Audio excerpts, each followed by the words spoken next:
धानेरा में स्वास्थ्य और पर्यावरण का अनोखा संगम, निःशुल्क स्वास्थ्य शिविर के साथ हुआ वृक्षारोपण। गुजरात के धानेरा नगर में स्वास्थ्य और पर्यावरण संरक्षण को बढ़ावा देने के उद्देश्य से सराहनीय पहल देखने को मिली। स्वास्थ्य विभाग की टीम और जागरूक युवाओं के सहयोग से नगर में निःशुल्क स्वास्थ्य शिविर का आयोजन किया गया, जिसमें बड़ी संख्या में लोगों ने भाग लेकर मुफ्त स्वास्थ्य सेवाओं का लाभ उठाया। शिविर के दौरान नागरिकों की सामान्य स्वास्थ्य की जांच की गई। साथ ही डॉक्टरों और स्वास्थ्य विशेषज्ञों ने लोगों को स्वास्थ्य संबंधित आवश्यक सलाह दी और बेहतर जीवन शैली अपनाने के लिए मार्गदर्शन भी दिया। आयोजन का मुख्य उद्देश्य लोगों के स्वास्थ्य के प्रति जागरूक करना और समय रहते जांच एवं उपचार के लिए प्रेरित करना। इस सामाजिक पहल में धानेरा पुलिस स्टेशन का पूरा स्टाफ मौजूद रहा। वहीं नगर पालिका के मुख्य अधिकारी और उनके कर्मचारियों ने भी सक्रिय भागीदारी दी।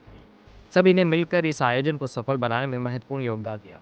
कार्यक्रम का एक विशेष आकर्षण वृक्षारोपण अभियान भी रहा।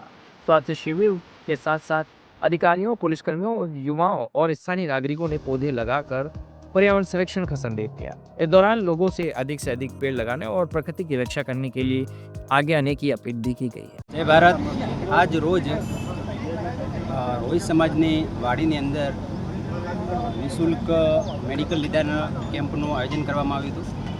એના અંદર તાલુકા કક્ષાના જે અધિકારીઓ છે, ડૉક્ટરોની ટીમ ઉપસ્થિત રહી હતી અને દરેક રોગોના નિદાન અને એમની ટેસ્ટ, એક્સરે, બ્લડ પ્રેશર અને સુગરની પણ માપવામાં અહીં આગળ આવ્યું હતું।